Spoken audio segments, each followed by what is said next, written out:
day like this as well. We could not ask for a better guest. Thank you. And I suppose the only place to start is a moment of reflection. We set out on this journey, you set out on this journey with your team over 12 years ago, looking to connect people. Have we achieved that? I think we more than achieved it.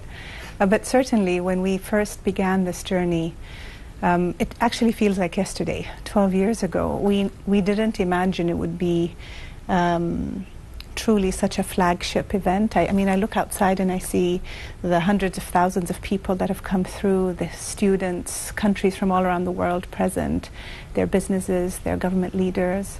And truly connecting minds, creating the future was what we set out to do from the very beginning, but we weren't quite sure how we were going to do it. And over the years, as we started with really a barren land to figure out how do we build something that goes beyond construction, because expos are also about human connections. They're about memories, they're about purpose and impact. And so it's really been the journey of a lifetime, and I feel I've grown so much from this experience. And you know, being privileged to work under Sheikh Mohammed's leadership and with, you know, the best team there is, it's been incredible. And I think you make such an interesting point about that connection, that human connection we've all craved, particularly during the pandemic. So I want to ask you, you know, take us back in time. What first happened when you were invited on this journey?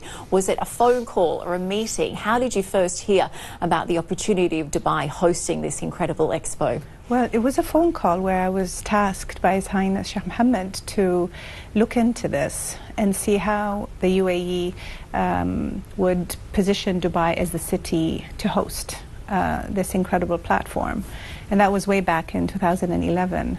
A higher committee was formed under the guidance of His Highness Sheikh Ahmed bin Saeed with members of the Dubai leadership. Whether it's Mohammed al-Shaybani, who's the vice chair, or the head of the RTA or tourism. The incredible thing about our program is that we've had consistency across this decade. So same folks who started from the very beginning have continued on throughout until now its final execution and delivery. And I think that was also part of our strength because we didn't have people jumping in and out from a leadership perspective. It just, that steady hand continued to navigate. And there were some very troubled waters that we had to navigate. Talking of those waters, and obviously the pandemic was a little bit of a curveball for us at the very the top of times there.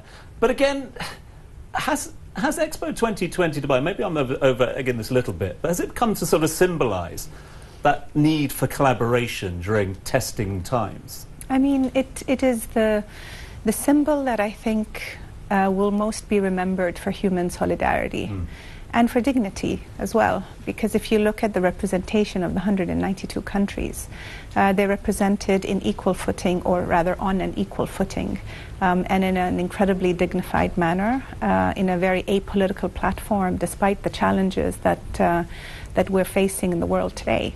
And I think for me the most overwhelming emotion is really that of gratitude for not only being part of an incredible team, but also seeing the faces of the visitors. I'm sure you see them here all the time, since you have probably the best view on site. The best view on site. And there's a sense of discovery, of exploration, of excitement to discover new places. You know, and the number of times I've heard people say, oh, I didn't realize that about X, or I didn't know that about Y, or I think I'm going to go and visit that or invest there. I mean, that's really what expos are about.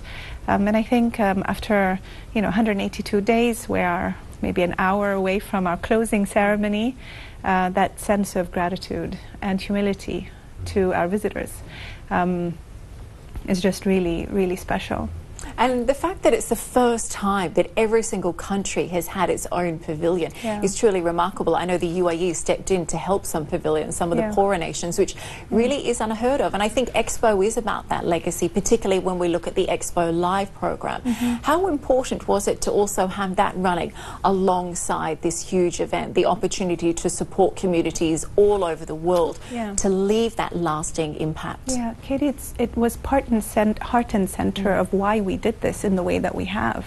Because at the end of the day, if we talk about human connections, what would be a manifestation of human connections if we didn't empower communities, if we didn't empower social enterprise. And Expo Live is one of many tools that we use to try to articulate that expression and that conviction. And as we close up, we think of all that will continue, and there's plenty that will continue, whether it's our program for People and Planet, or our Expo Live program, or the World Majlis program. I mean, there's a whole series of initiatives that were brought to life through this Expo that have touched so many countries.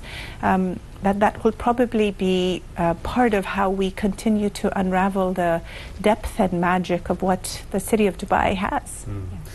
How excited are you, Your Excellency, about what's next? I'm not just talking about tomorrow morning, I'm talking about the legacy that obviously has been fundamental in the building of this extraordinary site and the hosting of this event. Are you excited by the next chapter? I'm excited about where we are now. It's hard to think too far ahead. I've been taking things sort of one day at a time for a while. Tomorrow is a very special day because we'll be celebrating with our team, and the Expo tribe across these 6 months haven't really had much of a chance to connect with one another because we've been trying to deliver something as monumental as this. So I'm really looking forward to tomorrow. And if I push myself to think through, after tomorrow, I think that, what Dubai's managed to do, what the UAE's managed to do, if you take a wide-angle shot from IMF, World Bank to IRENA to Special Olympics to Expo and tomorrow COP28, you see that we are a nation intent on bringing people together for a larger purpose, for a good purpose, and to spread that good, but with scale. This isn't about one-to-one relations, even though that's pretty important, but it is about scaling up solutions because the challenges of tomorrow are momentous, but the opportunity of tomorrow is equally so. Everything we built will remain. The depth of our programs will continue to elevate and continue to inform, and progress will not be hindered. So that's pretty exciting. I just can't think that far down the line right now. Exactly. When you talk about progress, I think looking at you as such an icon and such a big part of this entire program's success. There's been a lot of misconception, I think, about women, not just in this part of the world but globally. How proud have you felt as an Arab, as an Emirati woman, to be smashing through these stereotypes and showing the world just what UAE women can do? Katie, it's not so much my personality, I must admit. I don't go around feeling I've been smashing through it, although I've been told that multiple times. I think for me it's always been about delivering the very best I can and being excellent at that delivery. And I haven't always been excellent, God knows. I've made my share of mistakes, but I've tried to grow from them and learn from them. But more importantly, it's never also about one person. I'm here privileged to sit with you, but I can name out now at least 20 other people, 20 other women, also Arab, also Muslim, also Emirati, who are smashing through it. I think that the most important thing from where I stand is how do you bring so much multidisciplinary action together in the delivery of something this complex? Because this is not about a project, it's about hundreds of projects within one project. And so the systemic nature of teams within teams within teams in that multidisciplinary fashion across a really tight timeline, an unforgiving timeline, and in unforgiving circumstances, that's where the excellence has emerged. Individual glamour, glory, achievement is just, put it by the wayside, simply because for something of this nature, you need the tribe. And I'm very proud of that Expo tribe who have come through in this way and who have made this happen.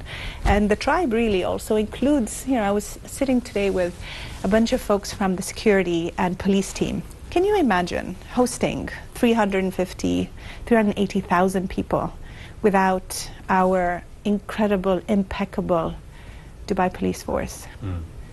wouldn't have been possible. Yeah. And they're here, and people love them, and people want to take pictures with them, and they're just, you know, they're as much a part of the team as the folks behind you, kind of ushering away, saying, you know, Reem, don't forget to say that. Reem, don't forget to say this. So it's been really eye-opening from a leadership and management perspective, and lots of growth, lots of growth. You must be so proud and I think excited about where the future is going to take us as well. And so proud of them. Yeah. So proud of them and their families. And my own family, who have had to accept this long journey and all that it meant to them as well. And that's actually one thing. We're out of time, but I wanted to ask you, as a mother of 3 young boys as well, yes. What have they enjoyed? What have you enjoyed with them here at Expo? I must say that when my second son told me, after visiting the site for the first time, after we completed, before we opened, I was super nervous about their reaction. My second son looked at me and he said, "Good job, Mom." And I thought, oh, alhamdulillah, Rabbil Alameen, you know. And you know, he's a special fellow. And they all are. All kids are. And so that, for me, I think that was a moment. Then I felt I was smashing through it to get his attention and his approval. So. Your Excellency, we could talk for hours, but there is the small matter of a closing ceremony that I'm sure you must attend. So just remains for us, all the team here at Studio Expo, to thank you and all your team. You mentioned your team a little earlier on, for making, well, dreams come true in so many ways. You've created a lot of memories for millions of people the world over. And we thank you from the bottom of our heart. Thank you very much. Thank you. It's truly an honour. Thank you so much. Thank you all very much. Thank you.